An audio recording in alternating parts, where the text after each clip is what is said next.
It's very standard format this time. In a moment you will hear the delights from Willie Calvert, then Richard Allen, Holly Harrison, Anne Terrett, and then finally Mickey, who I think we all know anyway. There will be minutes taken, not by me, because this is my swan song and I'm quiet in the corner with a big smile on my face. There will then be a Q&A as well, so everything that you wish to bring out can be done, and Ian is doing something with a laptop or something with a phone there, so presumably that's going out somewhere for other people to see as well. So with no further ado, I will hand you over to Mr. Calvert, who will update on finances and anything else you can think of. Thank you. So my little duty is to deliver the formal director's report to you, which is substantially the numbers of last year and the current trading this year and some implications of that. So I'm doing just from start by reminding ourselves about what we're here for. Just take you through the last year's numbers that's now on Company's House. Just show you a bit about the issues this year, about trading this year, which will be no surprise to any of you who've been to any of the open forum sessions, and then talk about just the next steps we need to take, given current trading, about what we're supposed to do to protect our future. Okay. The first chart I put up as a sort of preamble into this is only what we put up every year, because what it shows really is that this remains our purpose and goal. This remains our intent, just as it did 5 years ago when we started. And it's funny, when we started, I thought we said it in the prospectus. We said we've got 5 years of refurbishment, and then at the end of that time we can choose whether to pay a dividend or carry refurbishment. And with hindsight, of course, if you look back at that 5 years since we put this thing together, we had 1 year of refurb before we could open. That quickly followed into 2 and a bit years of COVID, followed by 2 years of very recessionary type conditions, which has really hit the hospitality and pub industry. And I know that we see it at the brewery, by the way, that even last year when I thought we were coming out of COVID, we made a loss. The whole industry is in our sector really is suffering a little bit. So, but in spite of that, we're still together, and we're still in this place.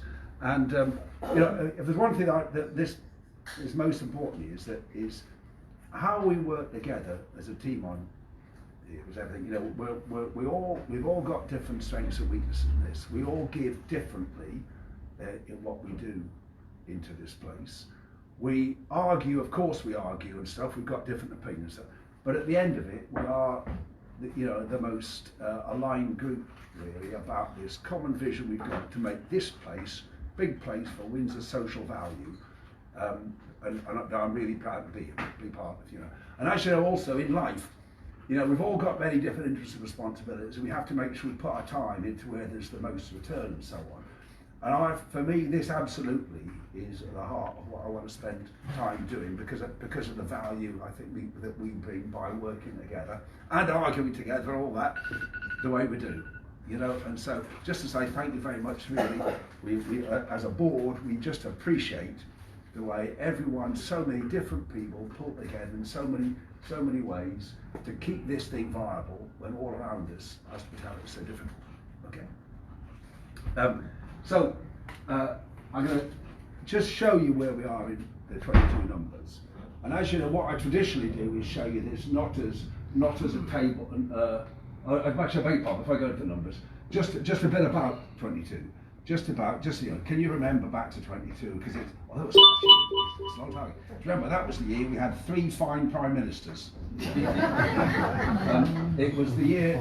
It was the first full year of trading after COVID. As I say, it was, certainly for the brewery, if I can be there, it was a very difficult year to get. We thought we were going to come out of COVID and bang, and it was the opposite. We overinvested, thinking we'd get the trade would build up, and absolutely didn't. So it was difficult.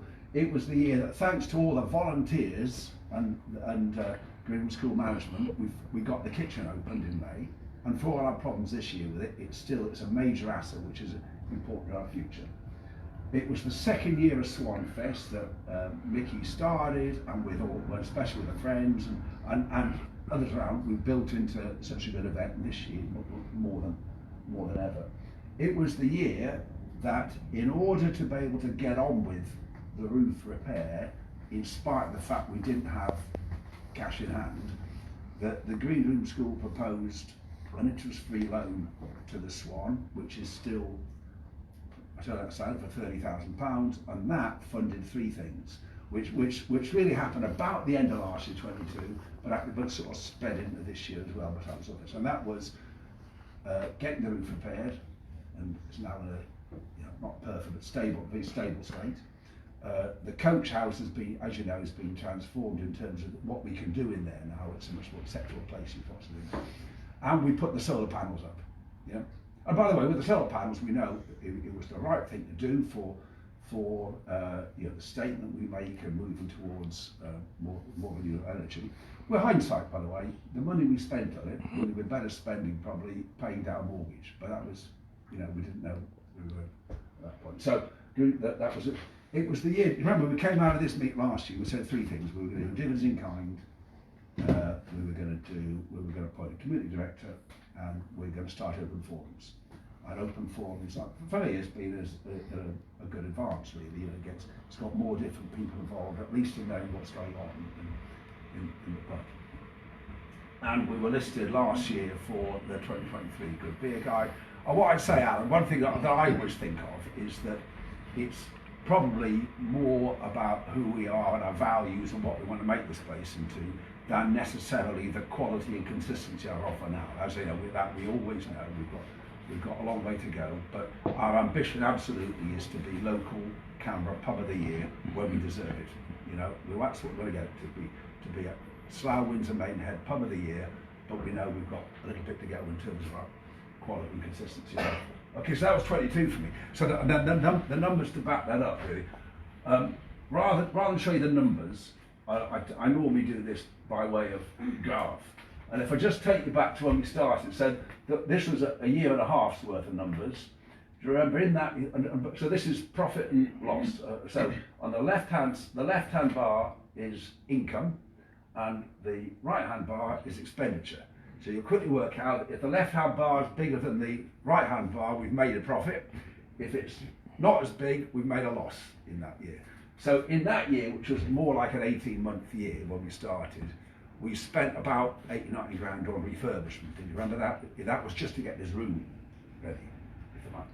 And therefore, we knowing went to we made a loss that year, and we were funding interest, and we'd already got started with low repayment at that point. 2020 obviously was very much a COVID year. In spite of that, thanks partly to a bit of grant funding that came in, and we were able to trade enough, thanks to fundraising money, particularly down Friends of the Swan, and in that year I think was the 10k national award win in other income in that. Thanks to all those things, in spite of COVID, we actually made a small profit. You see that, and we were paying mortgage interest on top. We took a repayment holiday in that. You do recall that? We stopped paying repayment, just paid. 2021 similarly, more of the same. The other income at that stage now was mainly about money from the school. So, and it was really donation from the school that was about funding the outbuildings around here, And then into 2020, so the numbers for 2022, you can see we've made a bit of a profit there. And in fact, so for 2022, it shows the books show we made a profit of 55,000. Now, to be clear, it's our trading didn't make a profit, or it made a small profit. Our trading would have made a small profit, but not much more than that last year. That was mainly driven by the fact that we had donation from Greenwood School that was spent on projects that went as capital expenditure, and therefore don't appear as an expense of the year, but instead we pay for in future years through depreciation. And so that's, just to be clear, although the books will show that we made that profit last year. That's what drove it. It wasn't the fact that we were selling a load of beer and making good margins on that, or get the kitchen working, or anything like that. It was substantially driven by the fact Greenland School donation, in many cases for work that they wanted done, and also work that we wanted done, which we made fixed assets and therefore didn't expense in that year, but we will through depreciation in future years. And therefore, by the one implication of that is, even though there's a profit, because of the capital allowance that we get, there's no tax on that, so we've got no tax liability. So that was profit and loss for the year, and is sort of, given where we were, satisfactory, I think. Now, likewise with the balance sheet, rather than show you that, if I just put this into bar chart form again, I do it as a sort of a waterfall graph here. This is what it was at the start of 22. So at that point, the fixed assets was a bit more than 900,000. And do you remember we paid about 700 and something for the freehold, didn't we? And then the difference over that is money we put into fixed assets, or the refurbishment we capitalise, as you know, and then so it's all what we've capitalised and then started depreciating. Comes to, at that point, to 922. We had some current assets, stuff like that. At the start of the year, of that 500,000 mortgage we took out with Triodos, we still had 465 outstanding. So that was, we'd already paid off 35,000 at that point. We had the share equity, obviously, is 500,000. That won't change until we choose to change, until we choose to issue any more shares. At that point, then the accumulated profit and loss, which is the profit and loss for all the previous years, we'd still not got back to being positive. And it was because that loss in the first year I showed you, and then the incremental small profit since then hadn't quite overturned that at that point. And therefore, our net assets, the sort of book value of the business, was a bit less than the $500,000 equity that we started with. But that's only book value. We know we've actually got more inherent value in this place than that. So that was the start of the year. At the end of the year, though, it had moved because of the profit, because of that 55,000 profit. It means we've gone from being 36 accumulated loss to 18,000 accumulated profit at that point, and therefore our net assets has moved up to 518,000. And at the end of last year, what we owed Triodos was down to 440,000. So we're a bit more than 10%, if you like. About was that 12%? 12% through that £500,000 mortgage that we started with.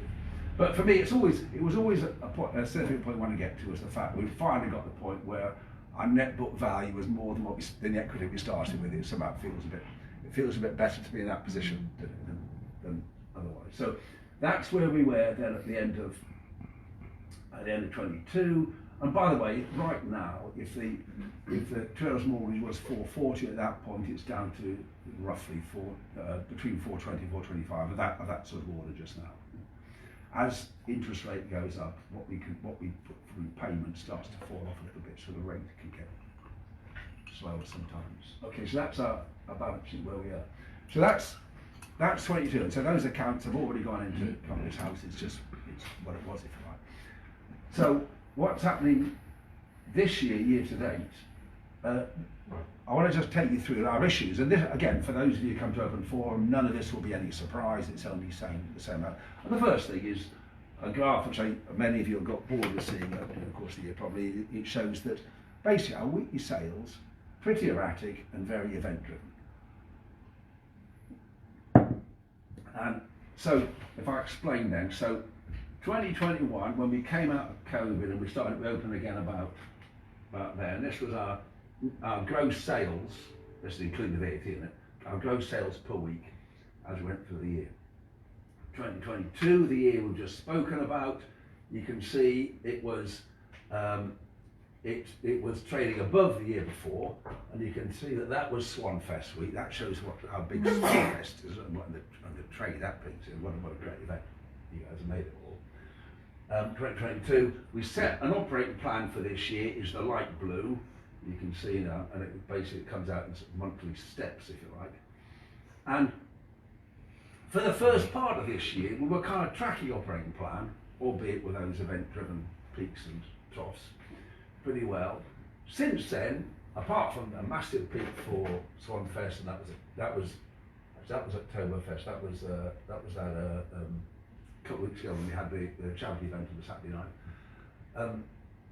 You can see quite event driven, but we're starting to fall behind a little bit. And in fact, last week was a dreadful week. It was little more than little more than £5,000 gross, wasn't it? You know, and we get that, you know, the weather and events and what drives that. But it just means that it puts the pressure on us really a bit between now and end of the year to be getting back to plan, if you like. So the point about that only is our sales are erratic, but also it shows a bit of the recession.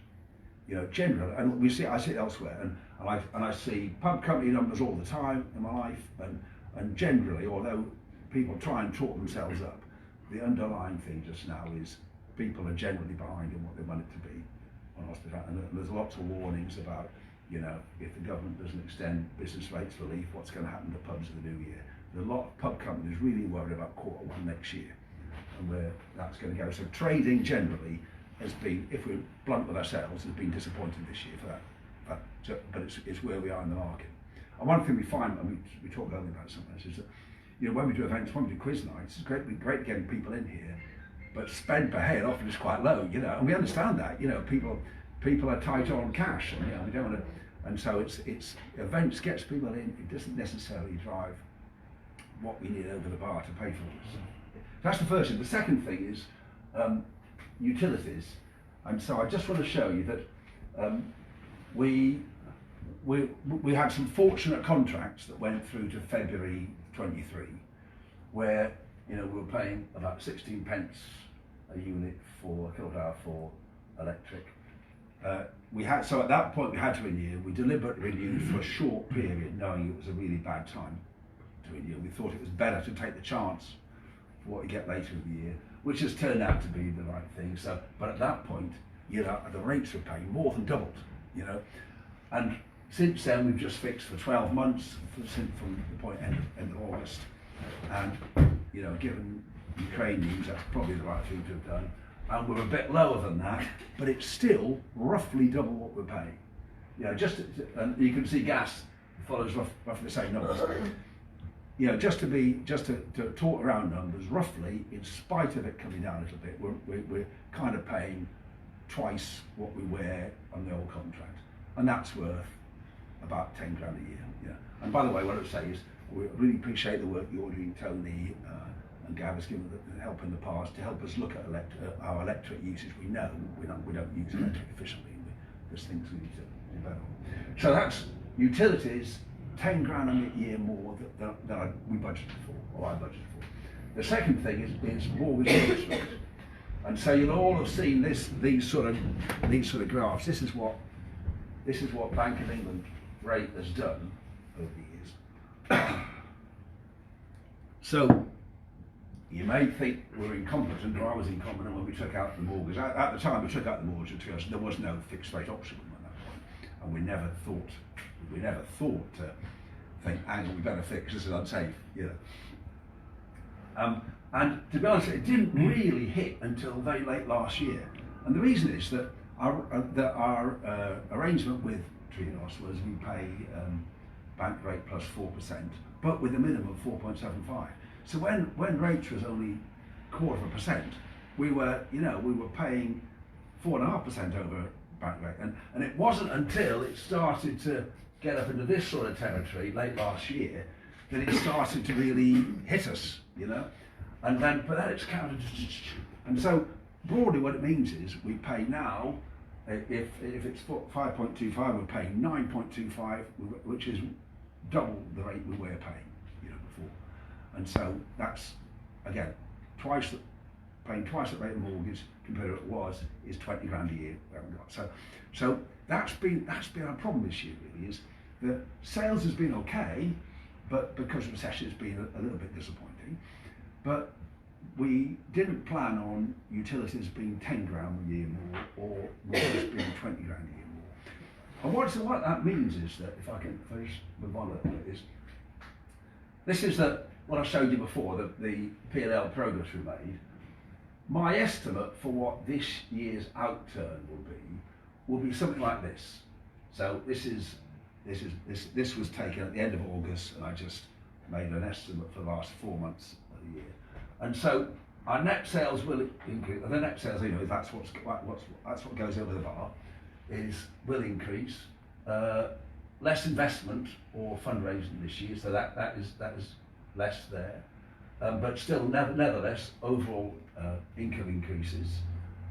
Paying quite a lot more interest, you know, 37,000 interest we will pay end of this year, and by the way, you know, almost half of that is the last 4 months because the rates have shot up during the year, you know.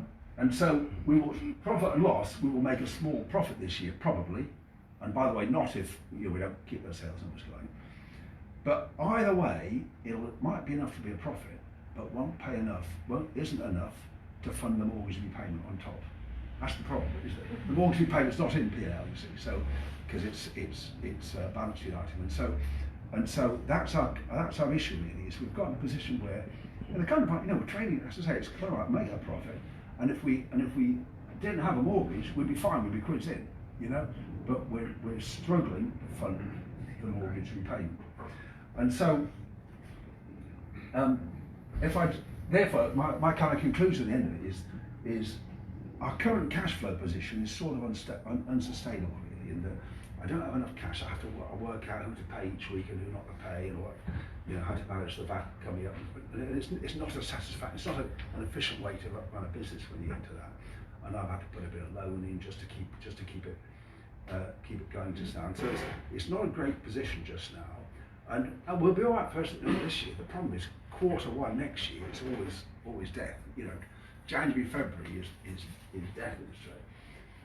And we've already taken quite a few measures to minimise the cost. So you know, things that we've done, as you know, we've talked about this year, is when we stopped doing food during the week, knowing that you know we lose having a full-time chef as a result, it was necessary because we were losing money on it. We were losing money for it, and it's because there wasn't enough trade during the week.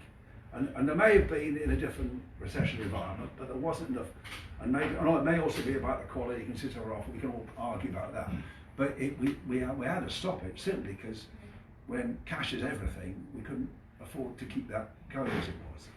And as you know, we've done lots of other stuff, crowd focus, and lots of other things also to try and minimise spending in the business, just to try and Mickey has to be far more focused now on cash than sales, if you like, you know, in what we do.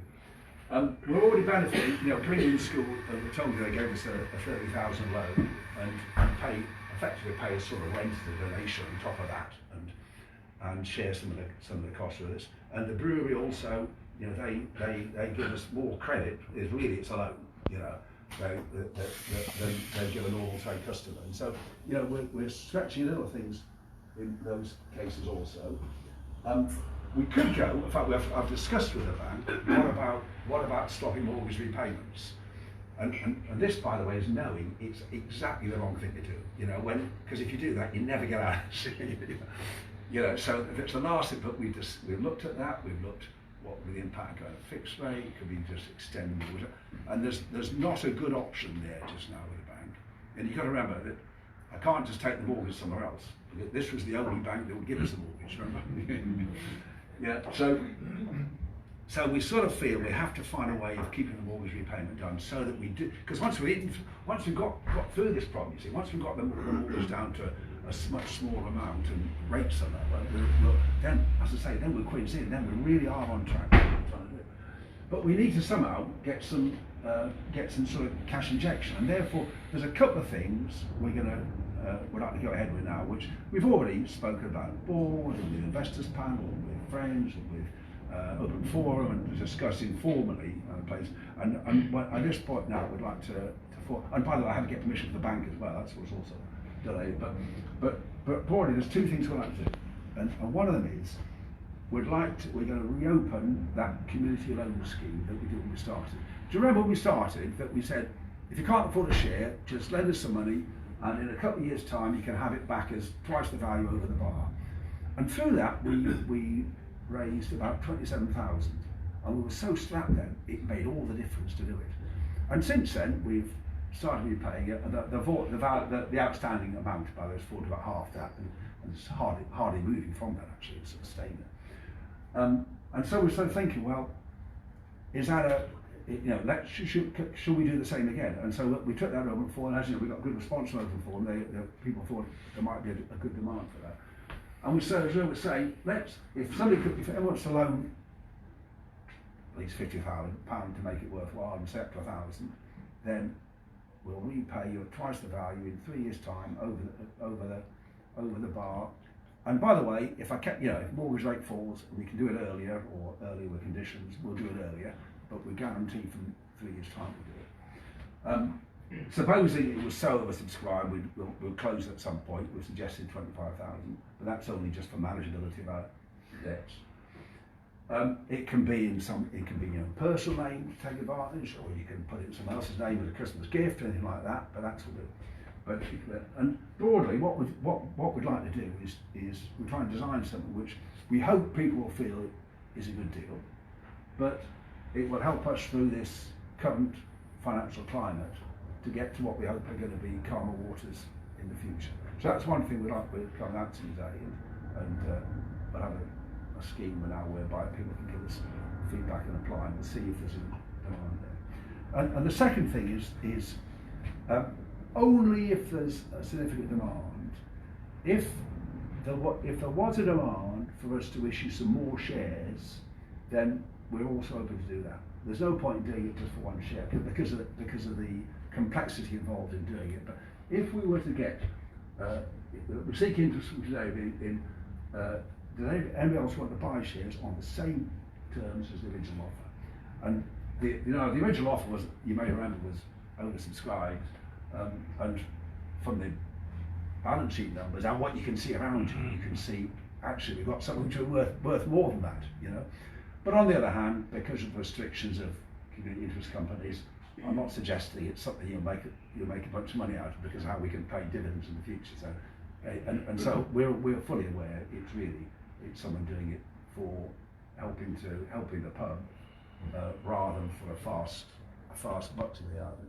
But similarly, though, just as with community loans, we're also going to see, does anybody feel there's an opportunity that they, or do they know somebody who would like to invest in shares? And if they did, by the way, what we then do is we seek to get Green School and Brewery to effectively mirror that in proportionality out of some of the loans that they've put in place just now. Okay. So that really is the end of my session, really. Just to kind of recap, that as an organisation working together, I think we're such a strong organisation, and we're here for the future. We'll get through all this stuff, and I'm really proud to be part of all that.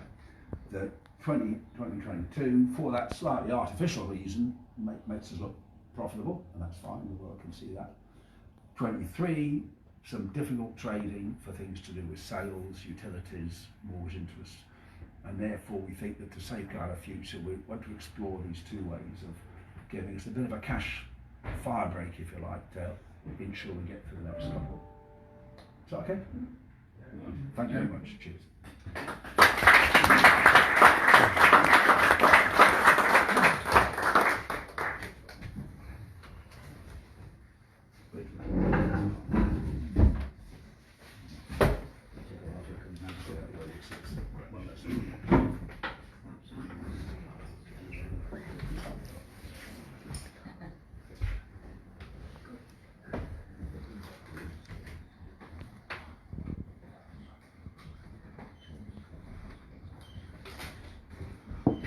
Right, thank you, Will, and afternoon, everybody. Thanks for coming out on a rainy day.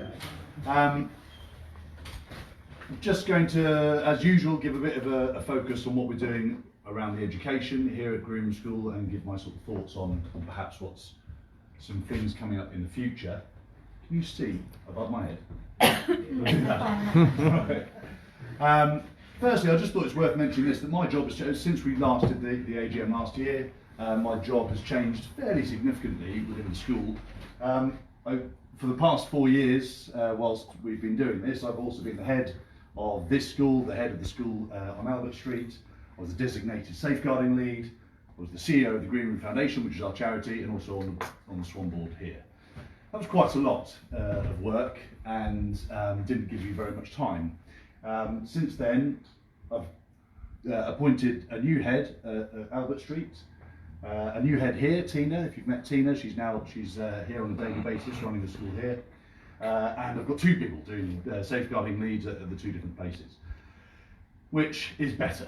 So I've passed on those jobs to people who have got the time and expertise to do it, and it's left me with the CEO of the Green Room School and the Swan Directorship. That has been a massive sort of weight off my shoulders. It's also given me much more time I can focus on here and on the charity as a whole. This is the team at GRC now. They're not all here every day. We have some of these people come in for a day or two to do art or practical skills and that sort of thing. But you've seen the team at the school is much bigger, and they're here every single day. And the amount of pupils has grown as well. So we've got about 24 pupils here that come on a Monday to Thursday. So yeah, it's given me a bit of time to sort of do that meerkat thing. Say, oh, right, let's have a look around and see what's going on. And if you'll indulge me for a moment, I'll give you a bit of an insight into really the world of education at the moment. I'm pretty sure everyone will have an experience or an opinion on education, because everybody has an education. At the moment, it's not a very pretty picture. I'm spending more time now going into other schools and trying to help other schools with their inclusion, because it's quite a difficult job out there. So I'm going into schools and talking to them and seeing what they're doing, and yeah, we've got an epidemic of bad behaviour. Thousands of ghost children are missing out of education, so there's more and more kids who are not going to school at all. Teachers are leaving the profession in droves. There's 40,000 teachers left last year, and some of them are leaving to do something else because they're sort of sick of education. Some of them are retiring. Some of them are moving into sort of grammar schools and independent sectors where they're hoping that the behaviour and the attendance, everything is better. And on top of all that, in September, schools had to close because of rack and concrete and all that sort of stuff. There's quite a lot of headwind in the world of education right now.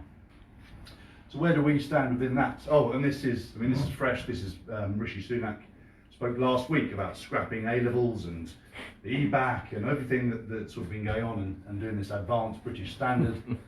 The T-levels that were sort of coming, they're being scrapped as well before they've even really started. The EBAC, which some schools are doing and some schools aren't.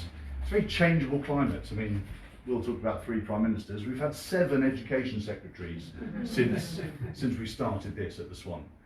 So everything coming from government, perhaps a little bit of overreach, perhaps into this world, and it's being met with frustration in the teaching profession. Unions and teachers call Rishi Sunak's new education plan a misdirected fantasy.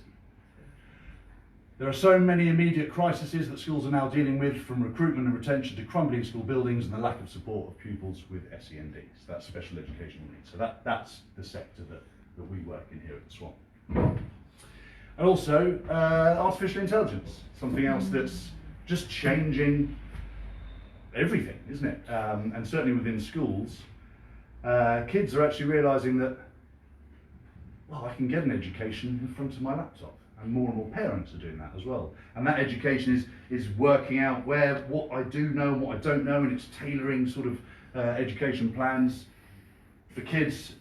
You could do the whole thing. So if kids are not going to school necessarily for the reason of learning, because you can do that through artificial intelligence. So why are kids going to school?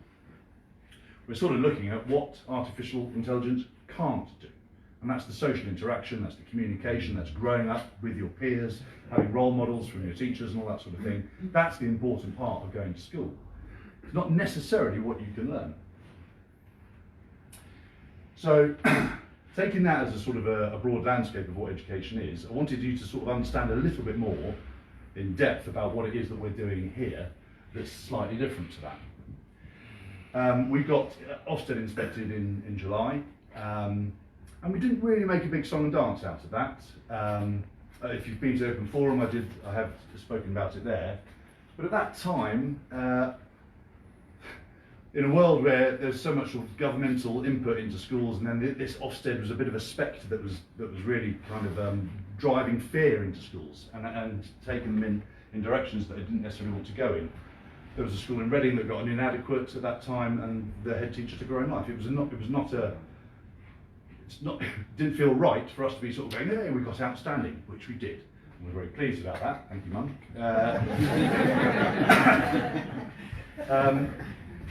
But it didn't feel like the right sort of. And we got an outstanding in 2018, and we retained the outstanding in 2023, which is actually quite a difficult thing to do in the way that Ofsted are now looking at schools. What they said in the report, which is on our website if you'd like to have a look at it, in the sixth form, which is where we are here, the majority of students do not study academic qualifications. Instead, they benefit from a highly effective vocational curriculum which prepares them well for supported routes into employment.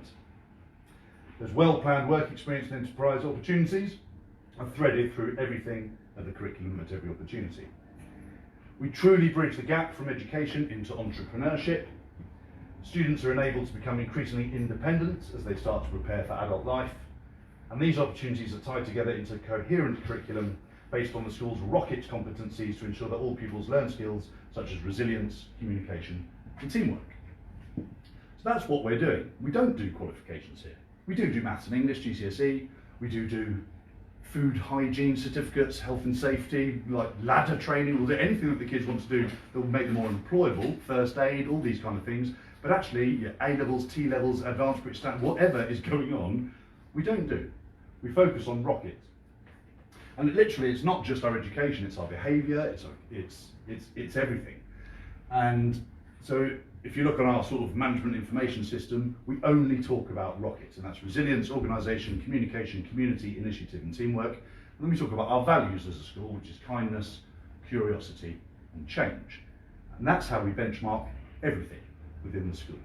Good behaviour, bad behaviour.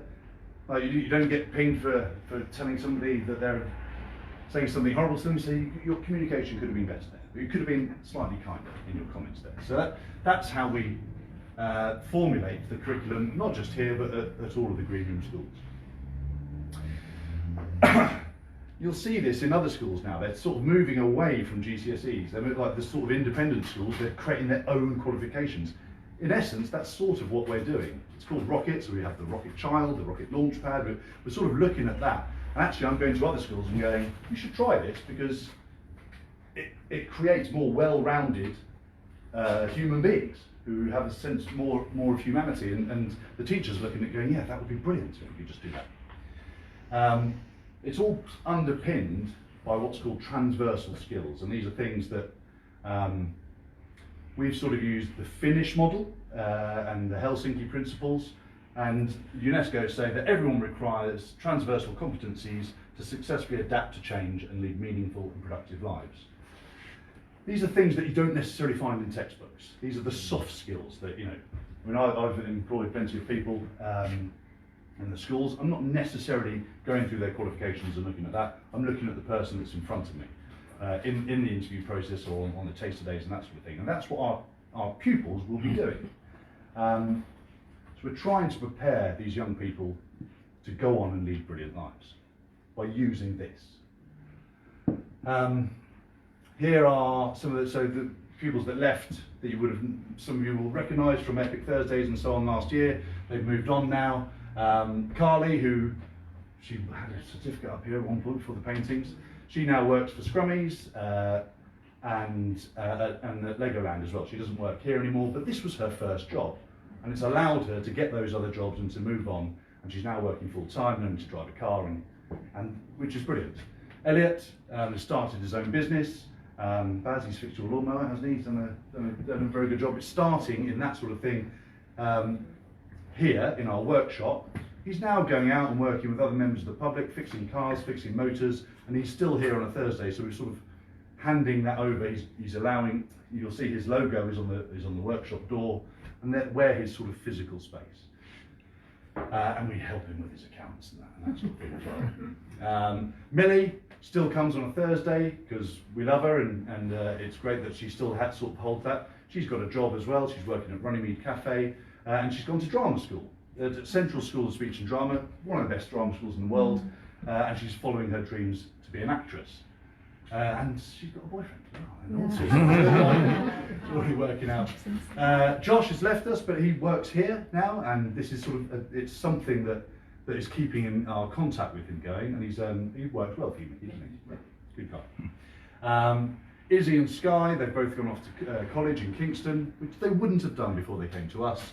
They had the ability, they had the academic knowledge, but they didn't have the confidence, really. I mean, they're riddled with anxiety and so on, and now they've had a couple of years with us, and they've gone on to college and are doing very well over there. And Ren as well, that's a very unusual picture of him. That was at our festival this year. He just decided to become Rendezvous and So could you call him here? Should he be an it or a that? No, this is literally just a one-off. Yeah, it's just like, all right, Reece, go for that. He's gone to a college in Bracknell called Enemy of Boredom, and he's doing video game design, which is something that was born in the tech suite up there. And Kelsey, who doesn't like her photo taken, has started her own business around floristry, which she worked with Darling Buds of May when she was doing here for every Thursday. So these are real outcomes that were only really made possible by the time that they spent here. So a Swan education is not only about acquiring knowledge, but more about instilling values and gaining wisdom. Knowledge you can acquire within 3 seconds by simply Googling it. Values and wisdom and how you interact with people, that's why we did this in the first place. And that's why the Swan is so important. That's why you are so important to the lives of these young people. All of these things, these are just random pictures from the sort of daily life at the Green Room. These are not classrooms with desks looking at somebody talking at you. These are community events. These are people coming in every single week for Swan Elders and telling our young people about their lives, their jobs, their difficulties. They're learning to dance. They're going to the shops. They're litter picking around Clewer. They're doing things that isn't normal sort of school behaviour. So why are we a school and a pub? And it's for all of these reasons. That's what I wanted you to sort of understand. It's more than just learning to cook or make a coffee. It's about trying to instill young people and plugging them into a community, and that's why we're a community pub. So all of these things, we help charities, we serve the public. Being part of this village is great. Our relationship with Reverend Rosie is wonderful, and it should be, because our kids come and hang out in her graveyard. And she's fine with it. She'll chat to them, oh, yeah, how are you getting on? They're like, all right, Reverend. So they're feeling it's that sense of belonging. It's a place of safety and a sense of belonging, and that's what our peoples need more, perhaps than most other peoples, because they've had such a sort of difficult educational landscape before that. So I wanted you to understand a little bit more, in case you didn't already, about why we're doing this. And actually, we've been doing this for 4 years, and it's been growing. The purpose, although there was a seed initially, it's kind of broadened, and it broadens with every single new person that comes into the pub, every conversation that we have, and every new pupil and every new teacher takes this in a slightly different direction. So yes, I just want to say a big thank you for allowing us to do this here, and just for you to understand how important you are to this education that goes here. And now with Ofsted, I suppose we've had some sort of validation. We've been told that we're outstanding, whereas before I always thought, what are they going to say when they come here? And they did. They came here and went, this is brilliant. I don't know how this is going to fit into our framework, but I'm going to try.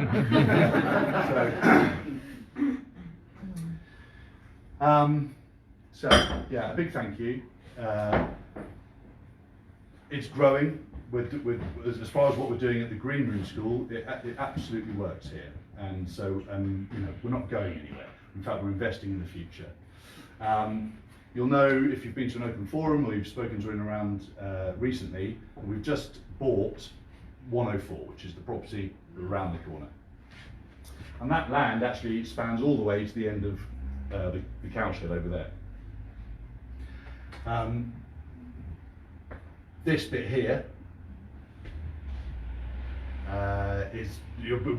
ever since we took the Swan on, we've sort of looked over that and gone, God, wouldn't it be wonderful to own that garden? And now the green room does. At this point, we've completed on the sale. We've actually put in a pre-planning application, and we are looking at developing that site in order to move some of our classrooms from Albert Street over to here.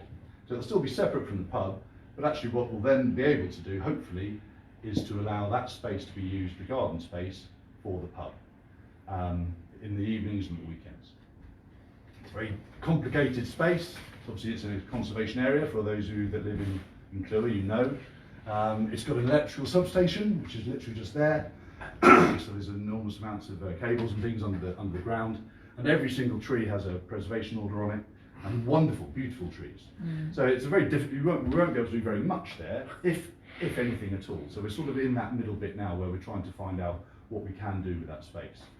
But if we are able to do something with it,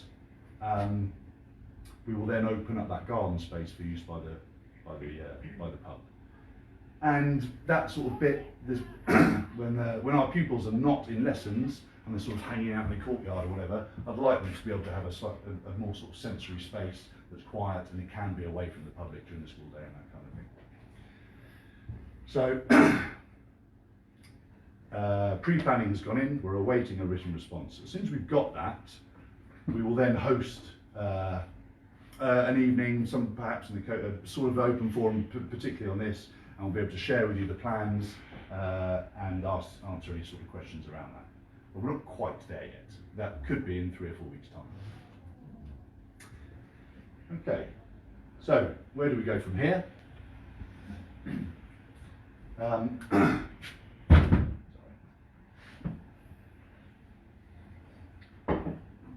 I'll bring it back to Rocket, because actually I'm finding that I'm using that in nearly every sort of sphere of my life at the moment. In the last 4 years, we've shown resilience. We've basically built a school throughout a restoration, throughout COVID, throughout everything that Will was talking about. We've shown an incredible amount of organisation. We've managed to sort of take and create an entire curriculum based around a pub. There was no playbook on this, with the sort of only one potentially in the world, so we've really made it up as we're going along. And the community. We've managed to make links and build relationships with people in the community that are sustainable, and hopefully that will have a huge impact going forward. We need more focus, I think, on communication, and that's for new people. You guys know what we do, but actually people walk into this pub and they have no idea really about the school, and some of them just don't care, which is fine. But some of them, when you do start speaking to people, are like, oh my God, right, that's interesting. So I know I've spoken about this before. We've put some more pictures up in the coach house about the restoration. We've had flyers in the past, which Rachel, you've helped with. We're redoing that. We've got a new flyer that we want to put out. We want a little bit more sort of visuals around the values from the Swan and the school and how it all links, and the fact that, you know, we wear the green t-shirts. So we want our communication to be better, and that's something that we're working on. Initiative. There's loads and loads of people with ideas in this room and within the school, and some of them we jump on and have developed. We need to do a little bit more of that, and I'll speak about that in a second. And teamwork. We'll mention this. There's an enormous amount of people that are involved in this community pub, and sometimes it feels like we're moving at cross purposes. There is a bit of arguing, but actually we are working towards the same sort of common goal. We need to sort of unify our strengths and weaknesses and come together in the next sort of 4 years. And I think that we'll see that with the slight change of Holly joining on the board, Richard departing, Martin coming in, and working with Daniel as well on some strategy. We're looking really, I think at this point, we're 4 years down, looking at the next sort of 4 years and having the time and space to look at this and think a bit more strategically about how we can work together. We've got an incredible story. Mickey's been in Swedish newspapers. It is unique. We have an incredibly unique story. I went to the Plunkett conference and sat on the stage and talked about what we do here at the Swan and how it's a school pub and all that sort of thing. Somebody said I was absolutely inspiring.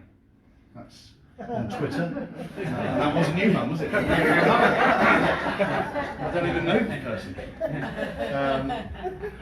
But the story's incredible, and so we know it, but actually so our job of sort of communicating that on a slightly broader scale will bring people into this pub, I'm sure.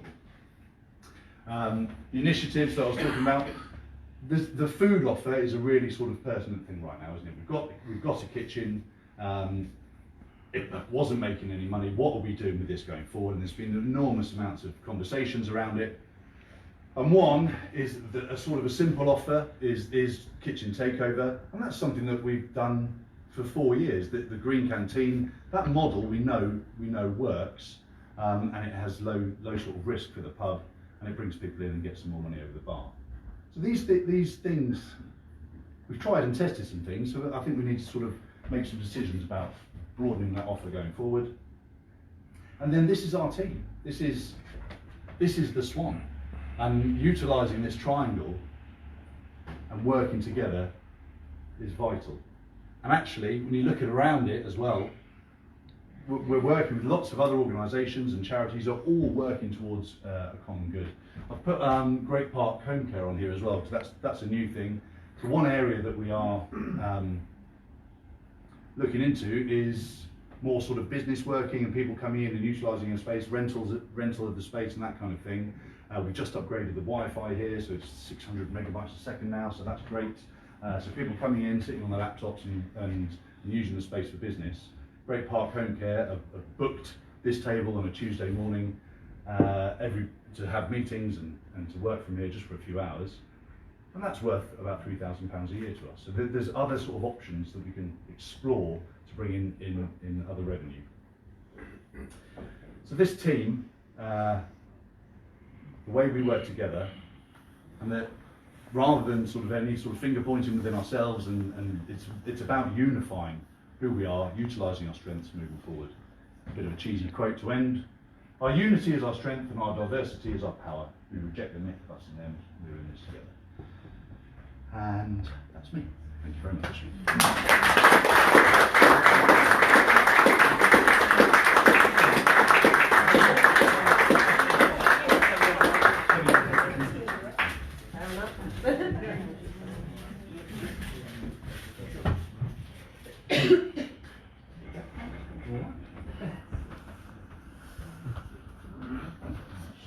Hello everyone, for those who I've not met or haven't been to the forum, I am the Community Director, and one of the first things that I did as Community Director was to sort of take the ownership on the bevy survey, which we hadn't done in quite a while. Going forward, we will be doing it on an annual basis, so look out for that. And before I talk sort of any more about it, I must say a big thank you to Peter, Ken, and where is Richard, who, if it weren't for them, it wouldn't have happened, and we wouldn't have had such a useful analysis, which is going to help us drive forward what we're going to do over the next 12 months. So I'll talk about the key findings and then what that means for us sort of going forward. In terms of the survey itself, we have two versions. One that went out to everyone who's part of the Swan community on the email distribution list, and one that went to the bevy members that had the same questions as that first one, but also a few extras. So all of you would have got a slightly more detailed one with a few more questions, and I'll come to that. So the highlights. What is going well? And I think this is a real testament to all that we've achieved, is actually for the slight challenges that we have, and we've all alluded to the food offer, actually people do enjoy when they come in the experience that they have, and they do want to come here for that experience. So yes, there's things we can do, and I'll come to that, but actually we're doing really well, especially in such the environment that Willie has spoken about, and the market forces around us. And this is more to what Richard was saying about the values that we've got. Those are really hard values to sort of stand up to and say that we're doing well. And again, most people think they're already delivering on those values. Sustainability, that's something that's really hard to sort of make sure that you're doing. So we're doing that. And then thinking more about the bevy, so thinking about the CIC altogether and how satisfied people are with how it's going. perhaps not quite as positive as those previous two slides, but actually people are quite pleased with what we've achieved so far. So those are the highlights. On to what we're going to do next. So I've got two slides now on areas for improvement. So first of all, more general areas of improvement that came back from feedback from everyone. And then I'll also talk about feedback around sort of the bevy and what we're doing in terms of investors. So the three things that we're going to focus on in the next 12 months, this is not the only things we'll focus on, but coming out of the survey that's going to drive forward what we're going to do. The food offer, we've spoken about that. We've tried lots of things, we're learning lots of things. There's more that we will do, because obviously food is really important. People want to come to their pub and they want to eat. So that's something that we'll focus on. The wine, people wanted to know how much the wine was going to cost before they ordered it, and also what wine was available perhaps wasn't meeting the palates of all that came. So Mickey and Willie are going to be looking at how we're getting our supply and where it is. And you'll have also seen that the drinks list has gone up on the board, so you know. And we're also looking at sustainable ways of keeping that up to date, so that when you come in and sit down, you can have a look at the menu, and we're not handing out those paper. In pub standards, this covers a whole raft of things, but it was important. We've already done the redecoration that was already planned, so that part one of that has been done. So now it feels nice and clean and fresh. We want to make sure the pub is always clean, it's tidy, and also going into the winter months that it's nice and cosy and warm. So looking at ways that we can do that, and also making sure that everyone who comes into the pub, whether it's you who come here a lot or somebody who comes into the first time, has that same experience, that consistent experience of what it's like. So we're going to make sure our staff have the training that they need and they deserve, to make sure that we have that consistency of approach. So that's going to be our focus for the next 12 months. And then, yes, so we asked you on the bevy some specific questions. So the dividend in kind, we tried, and although it's all right, actually the feedback is that it's not necessary. So what we will do instead is have Mickey's coming up with the options, are more frequent drinks offers that are available to everyone. So no matter who comes in, there'll be a drink offer available that you can go to. It may not be your favourite that week, that month, but the next month it might be. So that will be for everyone. The open forum will keep, it's working really well, we can communicate with our bevy members, but we're just going to tweak it a bit and be a bit clear about what the objective is for each session, so that in advance you know what we're going to talk about, so that we can be a bit more focused on what it is you're going to get out of coming to that session. And then finally, the strategy. There is a strategy out there, but I don't think people are clear about what it is or where we're going. So one of our bevy, Daniel, is going to work with us to come up with a really clear 5-year strategy that will then direct those activities that we do each year. So we're really clear about, in 5 years' time, what it is we want to achieve, and therefore this year, next year, the year after, what it is we need to do in those years to get there, how we're going to do that, and who it is going to take what responsibilities for different activities. You know, Richard and Willie have both said we've got a great team here, we've got a really big team of lots of people. We need to really make sure that that effort that people are putting in is focused in a direction that's going to get us where we need to be. So that's what we will do with the strategy. That's our bevy survey. I don't want to spend too long on it. I'm sure there'll be lots of questions at the end. But before I hand over to Anne, and I won't do too much on this, is as community director, I wanted to think a little bit outside of just that bevy survey. And we do a lot for the community around us, and the community around us does a lot for us. So I just wanted to flash this up here, all the different things that we do, all the different interests that we're already engaged with, because we are a community hub, and increasingly we're reaching a broader group of people. And then finally, thank you. So thank you to everyone who volunteers. Thank you to everyone who supports us. Without you, we wouldn't be where we are today, and we won't be where we are in 5 years' time. So that's the high note I wanted to finish before handing over to Anne, who's going to go into far more of the activities of what the Friends and others get up to.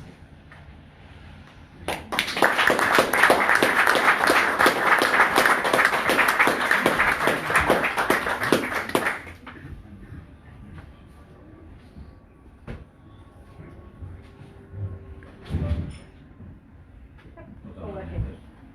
Okay, so just really quickly a little bit about what we've been doing this year. You've probably all seen this before, but just to say what we do. I mean, you are all Friends of the Swan purely by being here, so you probably know what you've done individually. But just as a group, we are responsible for the newsletter still, so that's the email that you get every week. It's written by Trudy and Richard Douglas. And then also we do the majority of the social media, so that's Instagram, Twitter, Facebook, and the others that I've forgotten. We are responsible for a lot of the charity work. So obviously this year our local charity is Swan Support, and then there's a couple of other national charities that we support as well. Other community relations, so we work with BBC Berkshire, with the Observer, so all the press that goes out. There's not been so much of that recently, but we are looking to kind of get it back going again. Fundraising, obviously, and then just operational support. So you'll see us doing random things like glass collecting and stuff, but obviously that's lots of things that everybody does here. So that's predominantly what we do as a group. In terms of our fundraising this year, so about 5,500 that we contributed to the pot overall. Those of you with a good memory will realise that's a bit lower than last year by about half, but that is kind of to be expected. The delicious amount is down by about 50%, but that's because in the current climate we had to renegotiate the deal that we have with Chris. But please everybody, keep eating your takeaways, it is a worthwhile contribution. Easy fundraising is also a big thing to promote. I see lots of you, I'm not going to call out anybody's big online shopping habits, but it is a really useful contribution, very slightly down, but about the same as last year. The big change is in the events, and that is predominantly because the kitchen opened. So a significant amount of the money that we raised as Friends of the Swan, and that ultimately went into the pot, came from the barbecues that we did, which obviously changed with the opening of the kitchens. We are doing little bits more again at the moment, but that is the significant difference really. This year again, we haven't had any kind of donations, like obviously that one year we had the big £10,000 from the Great British Pub Awards. There's very limited options for us in that arena. So to that end, I should say these figures run from July 2022 to the end of June 2023, because we run slightly differently to the pub year because we opened in July. So that's when we started.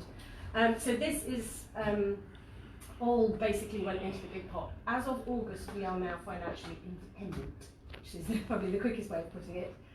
So we have our own constitution, we have our own bank account. We are also potentially, in time, when it's appropriate to do so, looking at the options of moving to charitable status for the Friends of the Swan, which would then open up a much wider opportunity for us to then look at things like the Prince's Trust and all of those sorts of lottery funds, things like that. People say to us, oh, haven't you applied to those? But as a CIC structure, we are not eligible for so much.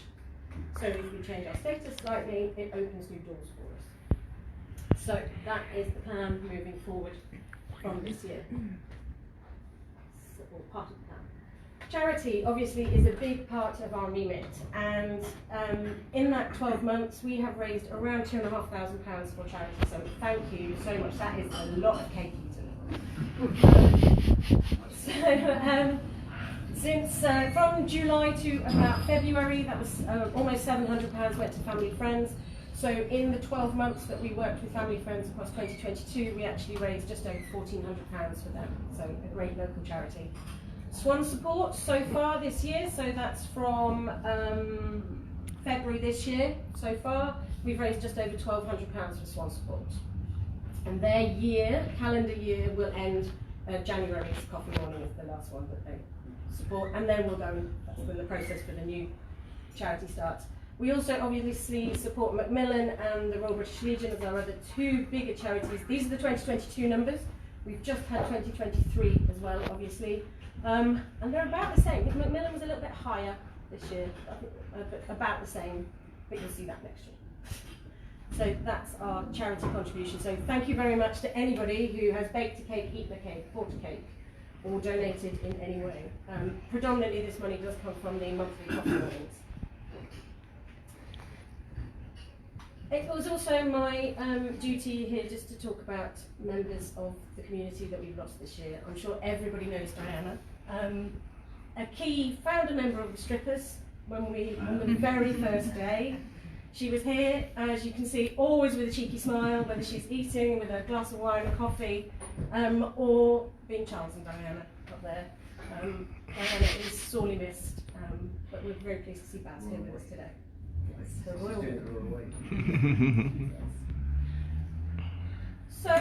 are we up to at the moment? Just to finish, so our regular events are the things that we really take responsibility for, as you see. The quiz, now with added food, thanks to Ian and Lou. We got head of the people asking if they could go and fetch pizza, basically. So if you have any suggestions or if there's anything you think we could change, please let us know. We run the monthly bingo with Richard as our bingo caller. The markets, obviously on the last Sunday of the month, we cancelled this month because of today. Probably a good job given the weather. The Stitch Gang has started this year. That's a new addition to other groups and the clubs that we help to support. That's with Louise Birch is running that on Saturday. So they're just starting to get founded. So if anybody knows anyone who likes stitching. Cribbage as well is Ian runs and manages the cribbage group.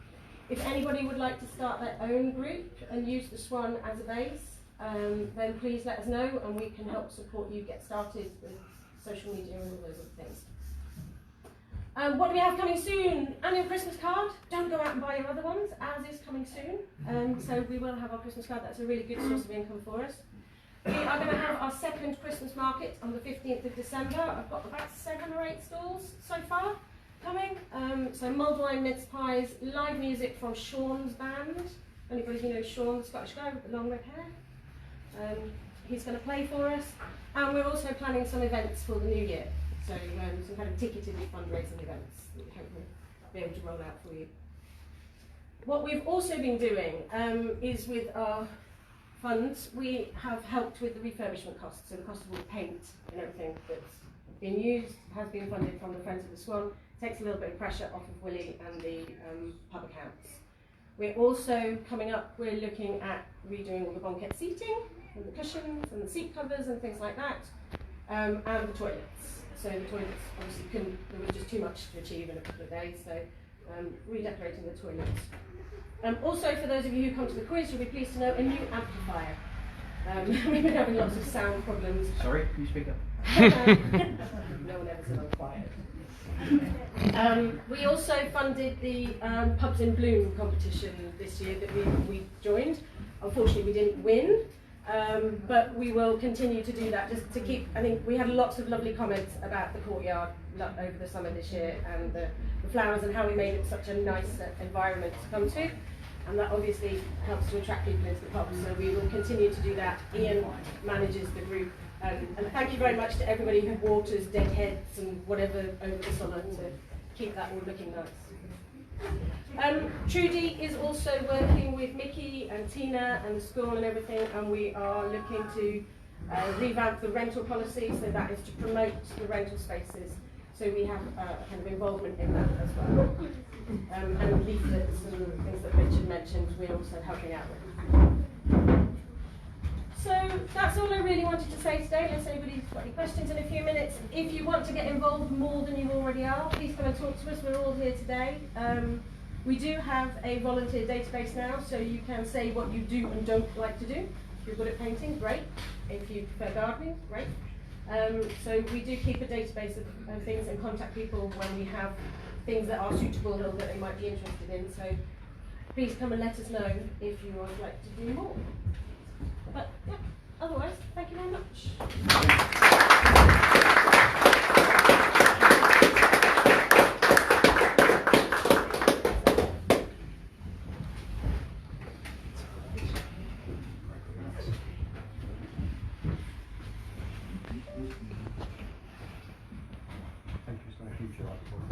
worries. I didn't check the rest of it. No. Right. Hi everybody. Hi, Becky. Hi, thank you. Thank you for coming out, thank you for being here, thank you for being here in the terrible weather. It's me, Mr. Christmas, aka Jolly Old St. Nicholas, here to tell you all about the things that are coming up for the rest of the year.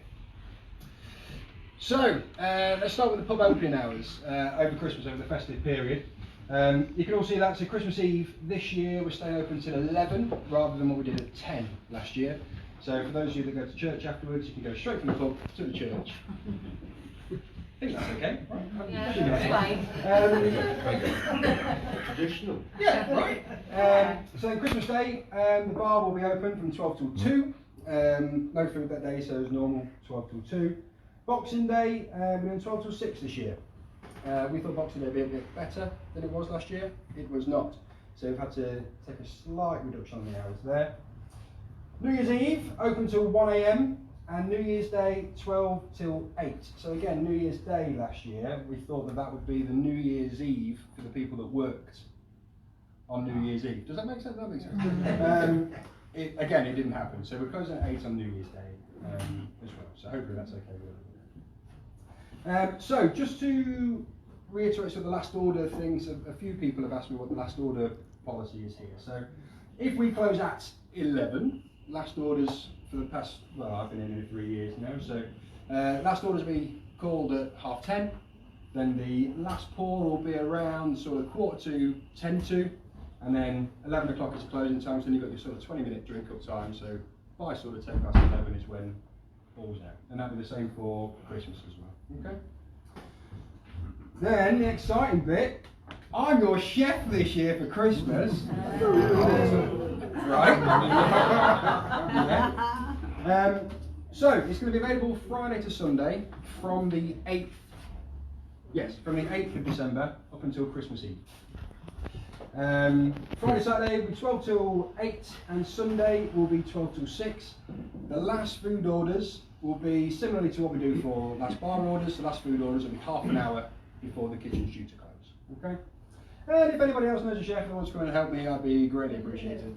If you want to come and do some pot washing, bit of KPing, chop some potatoes, that's what you do in the kitchen. You know I'll be here if you need. Thank you, lovely. Thank you. Thank you, Martin. But on the back of that, we've got a great kitchen menu this year. So I appreciate you can't see it so well up here. It's online, it's on social, and I can give you copies as well. I can email across people if you want to. Bit of the feedback that we had from last year was that you wanted to pay per course rather than having it as a set course menu, so that's what we've gone for this year, so you don't have to have 2 or 3 courses. The soup is backed by popular demand, so for those of you that remember, Luca was in the kitchen last year from the Green Room School, and his soup actually was the best selling item on the Christmas menu, and people went mad for it. And I'm doing it this year, so it's got to be just as good. So the soup's back on the menu. If you want to create our desserts, I'm opening this up to the community. So we've got Christmas pudding and Yule cake, Yule log, chocolate log. So if you want to be the baker for the Christmas desserts, please do let me know. That'd be much appreciated. And I would have mentioned about it being a no-set menu. For those of you that don't want Christmas dinner for the whole of December, there's a little caveat on the bottom here. If you don't like Christmas, we've got burgers, farm shop beef burgers and Moving Mountains vegan burgers will be available as well. So that's available. New to this year, we've got a Christmas party menu. We are being bombarded at the minute with Christmas parties, which is excellent. So we're doing a catering menu, which is pretty much the same thing that's on the main course Christmas menu, with the addition of salt and pepper squid, and there's for vegetarians and vegans, it's the Yorkshire pudding Christmas dinner wraps that went down super well at Christmas in July, and a 5 bean salad. There is a sort of a caveat to it, 12 people is a minimum, but if you've got 11, you can work around it, I'm sure. So there's so it'll be quick, spaces are filling up quickly. I've put on here, I think it might be important to mention to everybody, we've been let down so many times at the Swan over the past year for big bookings, for parties. We've been out and bought food, and then we've been let down, not been told that people are coming. So now, as a result of that, there's a room hire charge of £50 if you want to take over the coach house. And that'll be for sort of all private events. It's just so that we can cover something, because we end up turning down so much business and then lose out on the 60, 70, 80 people that don't turn up. So hope you're all okay with that. Sadly, it's the way that had to go. So yes. Now, breakfast with Santa. We did this last year. It was a Saturday last year, and it was bonkers busy. So Santa comes down. He has breakfast with all the little nippers. He gives very. Sorry. Is that you? It's Santa. He gives away very loud, inappropriate whistle toys to the kids that still get brought up to Father Christmas today. And spaces for that again, they're booking up pretty quickly. So if you want to be part of Breakfast with Santa this year, it's Friday the 22nd of December, 8 a.m. until 10 a.m. or 10:30 a.m. until 12:30 noon. It's £15 a child and £10 for an adult. For the breakfast, there's a hot and cold continental buffet breakfast. Just come and help yourself to. Teas and coffees over the bar, and like I said, gifts for all the kids as well. And it was a wonderful event last year that we needed to do again. And if it does sell out and we do really well on the Friday, we've got the scope to open it for a session on the Saturday as well. So never fear if you miss out. Is that to be ordered in advance, is it? To be pre-booked, yes. Yeah, pre-booked. Pre-booked. We've got, like I say, we're doing pretty busy at the minute. It's just this room that we do, so don't open it to the coach house or anything, so we keep everybody in here. Make it nice and snug. So come and have a chat with us if you want a bit more information on that. And then Christmas itself. So it's 57 days today until Christmas. So there's not a lot of time to prepare. We've got on the 2nd of December, it's the GRC Winter Fair, full of karaoke and stalls, and the other live advent as well, if I'm not mistaken. So that's the 2nd of December. If you've not ordered your Christmas trees already, there's QR codes sort of dotted around the pub. Order your Christmas trees, and you can pick your live Christmas trees up from the school on the 1st of December this year. So that's a slight change. Instead of picking your trees up on the day after the fair, it's on the Friday the day before. And then Mark's rocking his karaoke evening again. Gary and Josie aren't here at the minute, are they? But they were the life and soul of karaoke last year, so I'm very pleased with that space. And then the Friends of The Swan Winter Fair, and just mentioned that as well, so I won't go into too much detail about that. Then Christmas Carols with Broom Farm Brass is going to be on Sunday the 17th of December this year. Circa 6:30-ish. They're finishing at the church. We're going to walk down to the Swan, and then we'll have our carol concert, again like we had last year. Hopefully it won't be -6 like it was last year when the trumpet bells are breaking up. And that's it, isn't it? I've mentioned everything like that for Christmas. I didn't forget anything. Oh, we'll open the pub till 9 on the Broom Farm Brass night instead of 8, to give everyone a chance. Then New Year's Eve, if it's 57 days until Christmas, it's a week after that, whatever the math works out, until it's a new year. There aren't any hard, firm plans at the minute for Christmas. There'll be live music, we'll be open till 1 a.m. We'll do All Lang Syne, Mark and Sheridan will be back again, they're a fantastic house band. And something to do with the kitchen, there'll be a food offer, and we'll figure out something for a kitchen. So if that doesn't sell New Year's Eve, I don't know what will. And it's free, it's not going to be ticketed. So please tell your friends, tell your family, tell next door neighbours to come down here for a completely free event. You don't have to book a ticket in advance, it's all here for now at the Swan. Apart from the price. Free beer as well. Wishful thinking. You can book a table, yeah, absolutely, yeah. I think that was me, yes, that's it. Thank you everybody. Not long to go.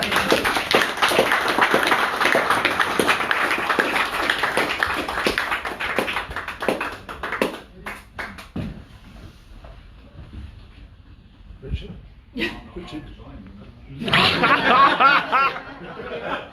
After this, you were resigning. In that case, I suppose, it's taken a little while, isn't it? It's hardly 25 to get to a long time forward. But we never just got time for any open discussion points that people want to raise today. Before you do fireworks, I think you did copy us 1 or 2 remote questions which had come in that we might. Should we start with that one? Food offer. What was being sorted out about the future food offer, and about their plan going forward, strategy going forward, which is what I think Holly alluded to in terms of working with Daniel and the food offer. You can add anything else based on the recent discussions we've had as to other than just Mickey taking over the role. What else are the plans to provide an ongoing permanent food offer? I think the long-term plan will be back to having a full-time chef operating the kitchen, and ideally that will be a chef that's common with Greenwood School. So I think our strategy is that as a Greenwood School, you've got current employment situation, so we can't. But I think that once we see times of better trading, the strategy is we should end up with one person owning that kitchen who is chef trained and is overseeing both what we do in the school and in the pub. But that until then, we just need to be mindful of what will work best for helping bring people here to the pub and at least not lose money, and ideally contribute to fund it with it. And I think that in the short term, we're going to just try and experiment with different things. So everything that Louisa and Ian do is a part of that. We've had one chef, Mark Allen, do a very good weekend, and we were hoping he'd carry on doing it, but unfortunately it didn't work for economically to create other options available to him. We've got a similar guy, Tim Gow, doing a thing over a long weekend in November, and we're going to hopefully there might be something that enables him to work on going with us. And we've got a few other people doing different things, including I've offered to do a curry night in mid-November and a haggis night on St Andrew's Day. So I'll contribute with that. And then also in the meantime, although we've got to be so careful getting Mickey in the kitchen because his real job is here doing this, he recognises that in the short term for Christmas it's right that he should also pick a part of that. So, and I'm talking to somebody else about maybe doing so. So we're just trying to find good other short-term options, which might also include doing, restaurants doing a night here or allowing people to bring in things. So we're always a bit wary of having solutions which is you just bring food in. If you're not careful, you just end up with a place smelling of fish and chips. So you can be quite careful how you manage that. But the strategy, I think, is eventually get back the full-time chef, ideally in common with Green Room. But in the meantime, we're experimenting with different things and open to all offers. Yeah. Now, anything to add to that? Well, if everyone's happy with the stuff that I've been putting forward, I don't mind coming in, certainly on event days, my own full-time job committing as well, and carry on doing bits and pieces like the liver and the bacon and the other bits and went down quite well the other week. I think, Louise, everything you've been in recently has been absolute gold. I think it's been fantastic.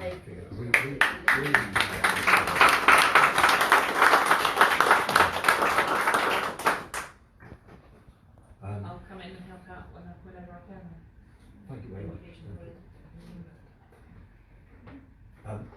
Any other different topics people want to raise?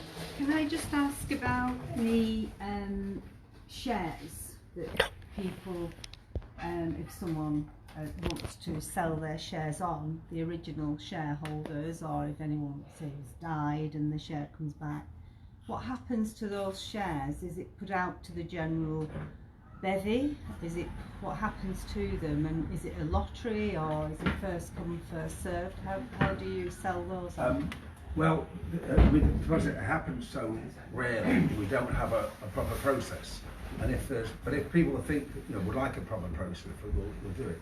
In the past, we've only bought back shares from people where there's been a kind of a hardship case really, and where that we felt that's the right thing to do. And we already had an oversubscribed list from previous, so we sold one there, and we found someone else privately to take some. but ongoing, if we think there's a need for a formal process, but, you know, I'm open to that. But let's see what comes out of this offer for further share issues. Are you thinking, Will, of having a share issue as well as the loan, like you did before? Yeah, subject to there being enough interest in it that it's worth the bother. Yeah. Because it requires, you know, with the legals around it, a more complicated thing to get into. And costly. Pardon? And costly. Yeah, and therefore there's got to be enough. Yeah, if it's one person says I'm happy to buy a share, it's not worth it for that. No. If we get interest that's 20 grand's worth, then we'll do that.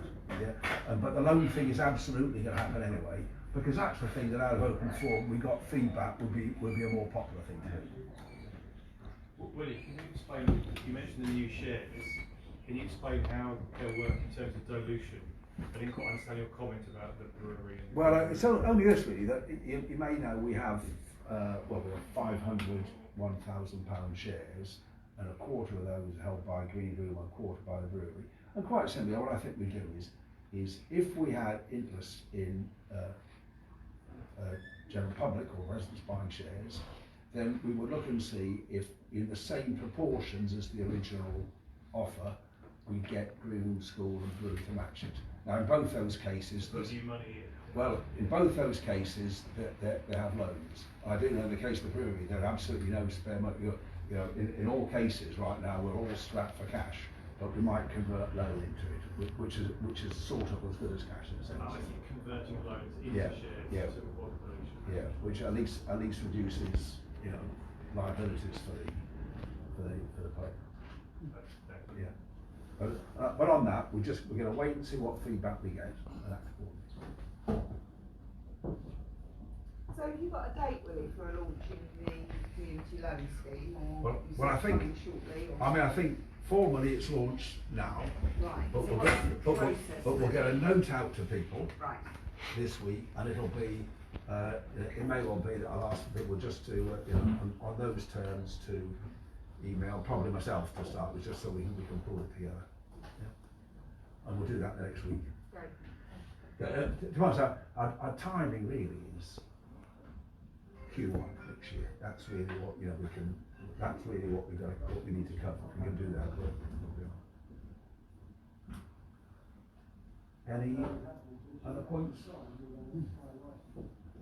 Could I just record a vote of thanks to Mickey? Mickey, chef, general manager, toilet cleaner, Father Christmas. He works tirelessly here, so thank you, Mickey.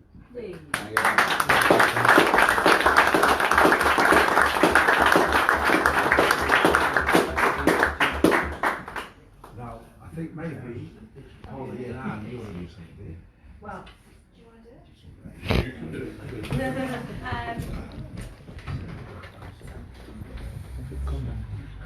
So Richard, you can't escape quite yet. You have to come up.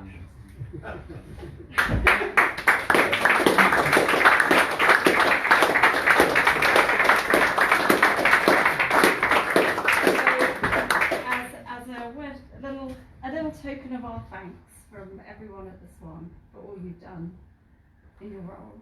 You're not leaving us. No. You can't escape. There's still cakes to bake and news anchors to input to you. Just a little selection of things so that you. Paintbrush. Yeah. I didn't think of that. Chef's hat. Thank you very much Thank you very for all much. you've done. And Martin, where is Martin? Oh, behind the pillar. We are very much looking forward to working with you and over the next sort of, I don't know, what's it, 4 years? 16 years. Yeah, so thank you very much. Round of applause.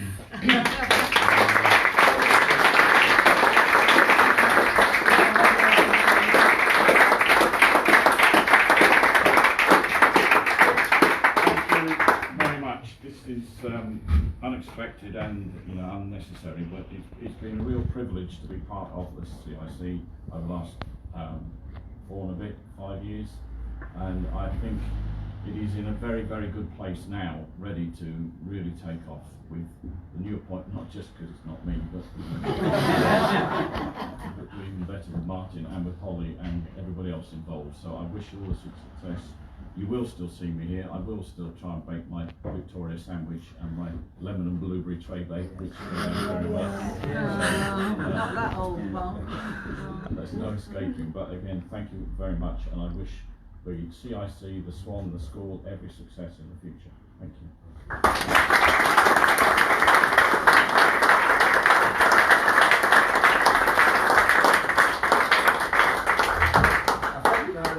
Over the last 5 years, Richard has played an absolutely unique role, totally the most unique role in setting up and management of this place.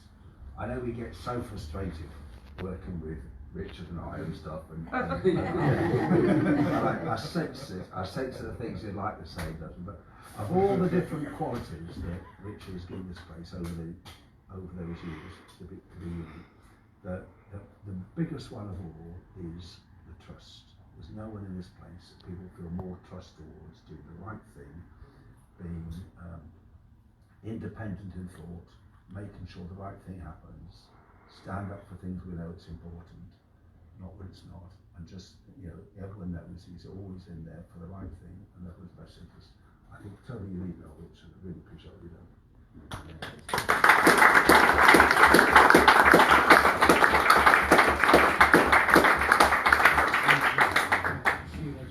And with that, I think, unless there's anything else, we'll bring the AGM Ukulele, 3 o'clock. Yes.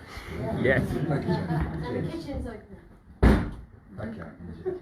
All right. Thank you very much for coming. Really appreciate your coming. Thank you very much.